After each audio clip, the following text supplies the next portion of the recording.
अस्सलाम वालेकुम दोस्तों, स्टार्ट करते हैं चैप्टर 19 पार्ट 1 के साथ। Chapter 19 is about organs associated with digestive tract, जिसमें सलाइवरी ग्लैंड्स, पैनक्रियास, लिवर और गॉल ब्लैडर आ जाता है। इस पार्ट में हम सलाइवरी ग्लैंड और पैनक्रियास पढ़ेंगे। अच्छा, इन ऑर्गन्स का फंक्शन क्या होता है कि ये डाइजेशन के प्रोसेस को फैसिलिटेट करें, और इसके अलावा इनके और भी कुछ फंक्शन होते हैं जो हम आगे जाके पढ़ेंगे। सबसे पहले है सलाइवरी ग्लैंड्स। सलाइवरी ग्लैंड्स को डिवाइड किया गया है दो ग्रुप्स में, मेजर सलाइवरी ग्लैंड्स जिसमें पैराट्रिड, सबमैंडिबुलर और सबलिंगुअल ग्लैंड्स आ जाते हैं, और फिर माइनर आ जाते हैं कुछ जो कि बहुत ही न्यूमरस अमाउंट में प्रेजेंट होते हैं। मेजर सलाइवरी ग्लैंड्स जो होते हैं वो 95% of the total salivary output के लिए रिस्पॉन्सिबल होते हैं, और माइनर जो होते हैं वो ओनली 5% बनाते होते हैं। अच्छा, फिर उसके अलावा माइनर जो हैं वो प्रेजेंट होते हैं लिप्स में, चीक्स में, टंग पे और पैलेट पे। इनकी मोस्टली जो सिक्रीशंस होती हैं वो होती हैं म्यूकस सिक्रीशन होती है, जबकि एब्नर ग्लैंड्स जो होता है ये सीरस सिक्रीशंस करता होता है। सही है। फिर है कि मेजर सलाइवरी ग्लैंड का जनरल स्ट्रक्चर कैसा होता है। तो इसका जनरल स्ट्रक्चर ऐसा होता है कि ये ट्यूब्यूलो एसिनार ग्लैंड्स होते हैं। ये हम ग्लैंड्स वाले चैप्टर में पढ़ चुके हैं हर तरह के। ठीक है। इनका पहले एक कैप्सूल होता है, कनेक्टिव टिश्यू से बना होता है, irregular dense irregular connective tissue से। उसके अंदर फिर सेप्टा आए होते हैं। ठीक है। और अंदर पैरेन्काइमा होता है, और पैरेन्काइमा के डिफरेंट टाइप ऑफ सेल्स होते हैं, और फिर डक्ट्स होते हैं, और डक्ट्स से सिक्रीशंस जाती हैं। ठीक है। तो ये एक एक्सोक्राइन ग्लैंड्स होते हैं। अच्छा, इनका जो पैरेन्काइमा है इसमें होते हैं एसिनाई। ठीक है।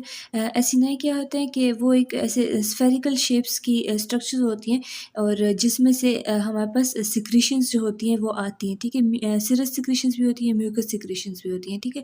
इसके बेसिस पे हम कहते हैं कि एसिनाई में दो किस्म के सेल्स होते हैं, एक सीरस सेल्स होते हैं और म्यूकस सेल्स होते हैं।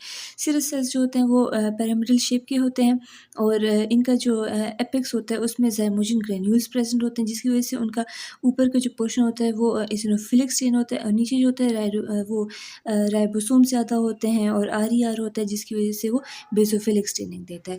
इनकी जो सिक्रीशंस होती हैं वो वाटरी होती हैं और थिन होती हैं, इस वजह से हम इसको सीरस बोलते होते हैं कि ये सीरस सिक्रीशंस करते हैं, तो ये सीरस सेल्स हैं। इसके अलावा ये कि इनकी जो एपिकल पोर्शन होता है, इस तरह के हम यहाँ पे ड्रॉ कर लें। ये एक सेल है पिरामिडल। ठीक है। और इसका एक बीच में स्फेरिकल न्यूक्लियस होता है, और इसके साथ एक और ड्रॉ कर लें। ठीक है। तो इनके बीच में जो होते हैं ये जंक्शनल कॉम्प्लेक्सेस होते हैं, और इसका एपिकल सरफेस जो होता है और जंक्शनल कॉम्प्लेक्स इसके बीच में होते हैं इंटरसेलुलर कैनिकुलाई, जो कि ल्यूमिन के साथ इन कॉन्टैक्ट होते हैं, और इनका जो बेसल सरफेस होता है और इस जंक्शनल कॉम्प्लेक्सेस इनके बीच में होते हैं हमारे पास फोल्ड्स, जिससे वो हमारे पास नेबरिंग सेल्स के साथ इंटरडिजिटेट करते होते हैं। ठीक है। अच्छा, फिर म्यूकस सेल्स जो है ना वो उनका भी इस तरह पिरामिडल शेप होता है। उनके जो न्यूक्लियस होता है वो ओवल होता है। ठीक है। ऊपर उनके जो होते हैं म्यूसिन सिक्रीटिंग ग्रैन्यूल्स होते हैं। ठीक है। और नीचे जो होते हैं ये और ऑर्गेनेलीज होते हैं। ठीक। अच्छा, ये जब म्यूसिन सिक्रीट होता है वो वाटर के साथ फिर ल्यूमेन में कॉन्टैक्ट में आके ना म्यूकस बनाता होता है। ठीक है। फिर उसके बाद ये कि जो एसिनाई होते हैं उनमें ये सेल्स होते हैं ना, और इसके अलावा बेसल लैमिना पे हमारे पास एक मायोएपिथेलियल सेल्स भी होते हैं, जो कि जिनको हम बास्केट सेल्स भी होते हैं। इनका क्या काम होता है, इनके नाम से ज़ाहिर है कि इसमें एक्टिन मायोसिन होंगे, और ये कॉन्ट्रेक्टाइल सेल्स होंगे। ठीक है। तो ये क्या करेंगे, ये कॉन्ट्रैक्शंस करेंगे, तो सिक्रीटरी प्रोडक्ट्स जो होंगे वो एसिनार सेल से सिक्रीट होंगे टुवर्ड्स द एक्सोक्राइन ग्लैंड्स। फिर उसके बाद हमारे पास आ जाता है duct system of salivary glands. Salivary glands compound glands होते हैं, और इनके ब्रांच डक्ट सिस्टम होता है। इसमें फिर 3 टाइप्स ऑफ डक्ट्स आ जाते हैं, इंटरकेलेटेड, स्ट्राइएटेड और एक्सक्रीटरी। इंटरकेलेटेड क्या है कि उनका ल्यूमेन बहुत ही ज़्यादा नैरो होते हैं, और उनकी लाइनिंग जो होती है वो सिंपल क्यूबोइडल एपिथेलियम से बनी होती है, और ये सेल्स क्या करती हैं, वो क्लोराइड को एब्जॉर्ब करती है एसिनार सिक्रीशन से, और वापस उसमें सिक्रीट करती हैं बाइकार्बोनेट। तो बाइकार्बोनेट जब ल्यूमेन से चला जाता है टुवर्ड्स द सिक्रीटरी सेल्स, तो क्या होता है कि सलाइवा का पीएच जो होता है वो बहुत ही ज़्यादा रिड्यूस होता है। इसके अलावा इनकी जो सिंपल क्यूबोइडल सेल्स होते हैं एपिथेलियम के, वो स्टेम सेल्स के तौर पे भी एक्ट करते हैं, जो कि सिक्रीटरी एसिनार सेल्स भी बना सकते हैं और डक्ट सेल्स भी बना सकते हैं। ठीक है। और ये इंटरकलेटेड डक्ट्स जो होते हैं ये पैराट्रिड और सबमेंडुलर में लॉन्ग होते हैं, और सबलिंगुअल में ये शॉर्ट होते हैं। फिर स्ट्राइएटेड आ जाता है। स्ट्राइएटेड का एक कैरेक्टरिस्टिक फीचर ये होता है कि ये वैसे लो कॉलमनर एपिथेलियम से लाइनिंग हुई होती है और ये डक्ट्स जो होते हैं इनका ल्यूमेन जो होता है वो थोड़ा सा रिलेटिवली ब्रॉड होता है। तो क्या होता है कि इनकी जो वो शेप है ना लो कॉलमनर, तो इसके जो न्यूक्लियस होता है वो थोड़ा सा मिडिल पोर्शन में होता है। इनकी बेस पे क्या होता है, इसकी बेस पे ऐसा होता है कि हमारे पास ऐसे इनफोल्डिंग्स, डीप इनफोल्डिंग्स बनी होती हैं, ठीक है, और इसके बीच में हमारे पास माइटोकॉन्ड्रिया होते हैं। तो ऐसे स्ट्राइटेड इसिनोफिलिक स्टेन देते होते हैं, ठीक है, जिसकी वजह से हम कहते हैं कि ये स्ट्राइटेड सेल्स है, क्योंकि इनकी बेसल एरिया पे स्ट्राइएशंस शो होती हैं, ठीक है। अच्छा, इसके अलावा ये भी आयन ट्रांसपोर्टिंग सेल्स के तौर पे काम करते हैं। ये क्या करते हैं, ये रीअब्जॉर्ब करते हैं सोडियम को और क्लोराइड को सिक्रीशन से, ठीक है, और वो डक्ट में लेकर जाते हैं, और साथ में क्या करते हैं कि वो पोटेशियम को सेल की तरफ लेकर जाते हैं। तो अब ये जो सोडियम आ गया है ना, तो इससे क्या होता है कि हम एसिनार सिक्रीशंस की टोनिसिटी मेंटेन करते हैं, ठीक। अच्छा, फिर क्या है कि जो इंटरकेलेटेड और स्ट्राइटेड डक्ट्स है ना, ये हमारे पास होते हैं इंट्रालोब्यूलर, ठीक है, कि ये लोब्यूलर के बीच बीच में है, इंट्रा उसके अंदर। फिर एक्सक्रीटरी जो रहता है ना, इनका कोई भी वो आयन एक्सचेंज का कोई भी फंक्शन नहीं होता। ये सिर्फ एक डक्ट के तौर पे एक्ट करते हैं, पैसेज के तौर पे एक्ट करते हैं, जिसमें से सिक्रीशंस जाएंगी मेन ग्लैंड, वो मेन डक्ट की तरफ, और वहाँ से वो फिर ओरल कैविटी में वो सिक्रीट होंगी, ठीक है। अच्छा, इसकी जो लाइनिंग होती है ना, वो फिर चेंज होती रहती है। ये क्या होती है कि ये वैसे लोब्यूलर डक्ट्स भी होते हैं, फिर क्योंकि ये वो सेप्टा में जाते हैं। फिर उसके बाद ये इंटरलोबार, जो मतलब एक लोब्यूल है ना, उससे बाहर भी जाते होते हैं, ठीक है, और फिर मेन डक्ट पे। तो क्या होता है कि इसकी वो लाइनिंग भी इसके मुताबिक चेंज होती है। जब ये लोब्यूलर होते हैं तो इनकी लाइनिंग सिंपल क्यूबॉइडल एपिथेलियम होती है। जब इंटरलोबार बन जाते हैं तो इनकी सूट्रोस्ट्रेटिफाइड कोलमनर होती है। फिर जब ये मेन डक्ट बना लेते हैं तो इसकी सिक्रीशन जो होती है, इसकी लाइनिंग जो होती है वो स्ट्रेटिफाइड कोलमनर एपिथेलियम बन जाती है, जो कि लेटर चेंज हो जाती है stratified squamous non keratinized epithelium में, जहाँ से ओरल कैविटी में ये सिक्रीशंस होती हैं। फिर आ जाते हैं हमारे पास ये जो ग्लैंड्स है पेरिट्रेट का। पेरिट्रेट क्या है कि वो हमारे पास लार्जेस्ट सलाइवरी ग्लैंड है। ये 30% कंट्रीब्यूट करता है सलाइवर प्रोडक्शन में। इसकी जो सिक्रीशन होती है वो प्योरली सिरस वेराइटी की होती है। इसमें जो होते हैं सेप्टा वैसे ही रन करते हैं, जिसमें ब्लड वेसल्स, नर्व्स और लिम्फेटिक्स होते हैं। अच्छा, फिर क्या है कि इसका जो कनेक्टिव टिश्यू होता है उसमें अबंडेंट फैट सेल्स होते हैं, एडिपोज सेल्स होते हैं, ठीक, जो कि एज के साथ और भी ज़्यादा इंक्रीज होते हैं। अच्छा, इसके डक्ट को हम स्टेंसन्स डक्ट बोलते हैं, और इसकी सिक्रीशंस में एक एंजाइम होता है मेनली अल्फा एमाइलेज, जो कि वो करता है कार्बोहाइड्रेट की डाइजेशन को स्टार्ट कर लेता है।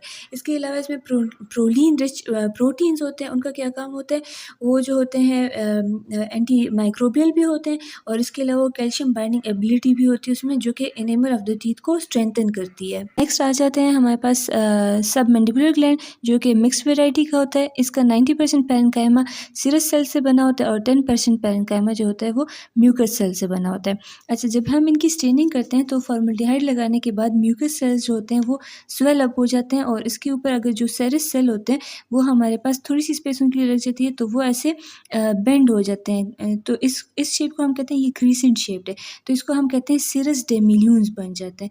ये हमारे पास हिस्टोलॉजिकल सेक्शन पे इस तरह पे नज़र आता है।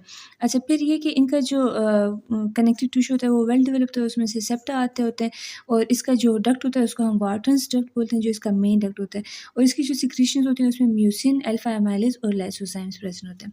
फिर आ जाता है सबलिंगुअल ग्लैंड, जो कि मोस्टली जो है उसमें म्यूकस वेराइटी के सेल्स होते हैं। इसकी मोस्टली सिक्रीशंस जो है वो म्यूकस है, और थोड़ी सी जो है वो सिरस है। अच्छा, फिर ये कि इसके दो डक्ट्स होते हैं। एक जो मेन डक्ट होता है उसको हम कहते हैं बार्टोलिन डक्ट, और जो इसका दूसरा डक्ट होता है वो रिविनस डक्ट होता है। वो क्या करता है, वो इस सबमैंडिबुलर के वाटर्स डक्ट के साथ मिल के जो होता है ना, फिर अपनी सिक्रीशंस देता होता है, ठीक है, मतलब मेन डक्ट में। अच्छा, फिर क्या होता है कि इसकी जो कनेक्टिव टिश्यू है ना, वो बहुत ही थिन होता है और पुअरली डेवलप्ड होता है, और सब लिंगुअल ग्लैंड जो होता है वो 5% कंट्रीब्यूशन करते हैं स्लाइवरी आउटपुट में, और इसमें मोस्टली म्यूसिन होते हैं और अल्फा एमाइलेज होते हैं। फिर बताया है कि सलाइवा क्या है। सलाइवा हमारे पास सिक्रीशन है, जो कि स्लाइवरी ग्लैंड से आती है, और ये हमारे पास ह्यूमन बॉडी में प्रोड्यूस होता है 0.75 to 1.5 लीटर पर डे। इसमें 98% जो होता है वाटर होता है, 2% में हमारे पास म्यूकस, इलेक्ट्रोलाइट्स, मिनरल्स, एंजाइम्स और एंटी माइक्रोबियल कंपाउंड्स आते हैं। और एक बात मुझसे पीछे रह गई थी कि इनके जो वो होता है जनरल स्ट्रक्चर में कि जो कनेक्टिव टिश्यू होता है वहाँ पे प्लाज्मा सेल्स होते हैं जो कि आईजीए एंटीबॉडीज़ भी सिक्रीट करते होते हैं और ये एसिनाइल सेल्स उनको टेकअप कर लेते हैं और जिसकी वजह से फिर ये स्लाइवा में सिक्रीट होते हैं, तो वहाँ पे आईजीए एंटीबॉडीज़ भी होती हैं। फिर स्लाइवा का फंक्शन क्या है मोस्टली?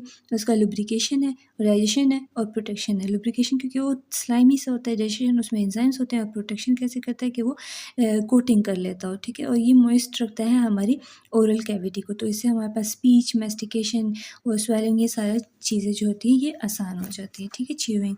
अच्छा, फिर इन्होंने यहाँ पे बताया कि इसमें अल्फ़ा एमाइलेज़ होता है जिसकी वजह से कार्बोहाइड्रेट की डाइजेशन होती है और एंटी माइक्रोबियल होते हैं जिससे हमारे पास माइक्रोब्स भी मर जाते हैं, मतलब एक डिफेंस लाइन भी हमारे पास होती है। अच्छा, फिर ये स्लाइवा है कि ये माउथ में जो होता है स्मॉल पीसेस को टीथ से निकालता होता है, इस वजह से दांत भी सही रहते हैं। इसके अलावा यहाँ पे जो हमारे पास फूड के मेटाबॉलिज़्म से, कार्बोहाइड्रेट के मेटाबॉलिज़्म से एसिड्स बनते हैं, तो उनकी एसिडिटी को भी न्यूट्रलाइज़ करता है, मतलब बफर के तौर पे एक्ट करता होता है। और इसके अलावा ये कॉन्स्टेंटली सेल की यानी वो टीथ के ऊपर प्रेज़ेंट होते हैं, तो इस वजह से डेंटल कैरीज़ से भी ये बचाता होता है। नेक्स्ट है पैनक्रियास जो कि एक मिक्स्ड ग्लैंड है जिसका एक्सोक्राइन और एंडोक्राइन 2 पार्ट्स होते हैं।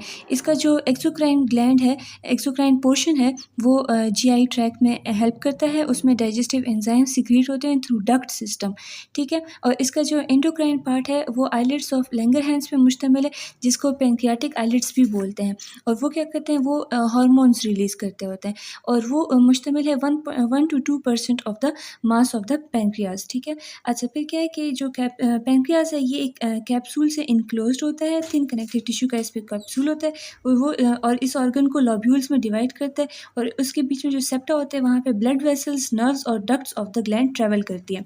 इसका जो एक्सोक्राइन ग्लैंड है ये प्योर सिरस वैरायटी का होता है। इसमें सिरस एसिनाए होते हैं जो कि हमने पढ़ा था कि पिरामिडल इन शेप होते हैं, 40 to 50 सेल्स होते हैं और ये एक सेंट्रल कैविटी को इनक्लोज करते हैं। फिर क्या होता है कि इनके वही जो इनका एपिकल पोर्शन होता है वहाँ पे हमारे पास ग्रैन्यूल्स होते हैं, इनके बेसल पोर्शन पे रफ एंडोप्लाज्मिक रेटिकुलम, राइबोसोम ज़्यादा होते हैं जिसकी वजह से वो बेसोफिलिक स्टेन देते होते हैं, इनकी एपेक्स जो होती है वो एसिनोफिलिक स्टेन देती है। अच्छा, इसके अलावा ये कि जो वो होते हैं, इसके अलावा पैंक्रियाटिक एसिनाई के अलावा हमारे पास एक और किस्म के सेल्स प्रेजेंट होते हैं जिनको हम कहते हैं सेंट्रोएसिनार सेल्स, ठीक है? और ये जो डक्ट होती है, इंटरकलेटेड डक्ट, उसका इनिशियल पोर्शन जो होता है सेंट्रोएसिनार सेल्स से बना होता है। अच्छा, इनके जो एंजाइम्स हैं वो under the control of 2 hormones होते हैं जो कि स्मॉल इंटेस्टाइन से रिलीज़ होते हैं, सिक्रेटिन और कोलिसिस्टोकाइनिन, जो कि पैंक्रियाटिक एंजाइम्स को रिलीज़ या स्टॉप करने से कंट्रोल करते हैं। अच्छा, इसका जो ड्रग सिस्टम है, इंटरकलेटेड डक्ट्स होते हैं इसमें, ठीक है? वो जो है जिस तरह पहले हमने एक्सप्लेन किया था, थिन होते हैं और उसके बाद वो इंट्रा लोब्यूलर होते हैं। फिर इसके बाद जो होते हैं बनते हैं हमारे पास इंटरलोब्यूलर, फिर इंटर लोबार, ठीक है? और ये मेन डक्ट फिर बनती होती है। अच्छा, जो इंटरकलेटेड है उनकी लाइनिंग होती है लो क्यूबोइडल एपिथेलियम से और जो इंट्रा लोबार होते हैं उनकी लाइनिंग होती है सिंपल लो कोलमनर से और उसके बाद जब ये मेन डक्ट बनाते हैं तो ये स्ट्रेटिफाइड कोलमनर एपिथेलियम से लाइन होते हैं। इसका जो एंडोक्राइन पोर्शन था जो कि 1 to 2% of the mass of pancreas बना रहा था, आइलेट्स ऑफ लैंगरहैंस, ये क्या होते हैं, ये डिफरेंट काइंड ऑफ सेल्स पे मुश्तमिल होते हैं और ये सारे जो होते हैं, ये आइलेट्स जो होते हैं ये reticular thin layer of reticular connective tissue से सेपरेट होते हैं दूसरे पैंक्रियाटिक टिश्यू से जो इसका एक्सोक्राइन पोर्शन होता है, ठीक है? अच्छा, ये सेल्स जो होते हैं ये लाइट स्टेनिंग करते होते हैं उसमें हमारे पास कंपेयर टू द पैंक्रियाटिक वो जो होते हैं हमारे पास पैंक्रियाटिक एसिनाई, ये इनको कहते हैं पैंक्रियाटिक आइलेट्स, ठीक है? अच्छा, इसमें जो है डिफरेंट सेल्स हैं, ए है अल्फ़ा सेल्स हैं, बीटा सेल्स हैं, डेल्टा सेल्स और पीपी सेल्स हैं। अल्फ़ा सेल्स जो हैं ये ग्लूकागॉन सिक्रीट करते हैं, बीटा सेल्स जो हैं वो इंसुलिन सिक्रीट करते हैं, डी सेल्स जो हैं स्टोमेटोसेरिन रिलीज़ करते हैं, सिक्रीट करते हैं और जो पीपी सेल्स हैं वो पैंक्रियाटिक पॉलीपेप्टाइड सिक्रीट करते हैं। अच्छा, इसके अलावा एक निमोनिक हमने खुद बनाया है कि बीटा इज़ मोर, तो मतलब बीटा इज़ मोर का मतलब है कि वो 70% ऑफ द आइलेट मास बनाता है और इससे हमें पता चलता है कि ये इंसुलिन सिक्रीट करते हैं। तो इससे हमें ये फिर याद रहता है कि ए सेल्स जो होते हैं, अल्फ़ा सेल्स जो होते हैं वो ग्लूकागॉन सिक्रीट करते हैं। Thank you.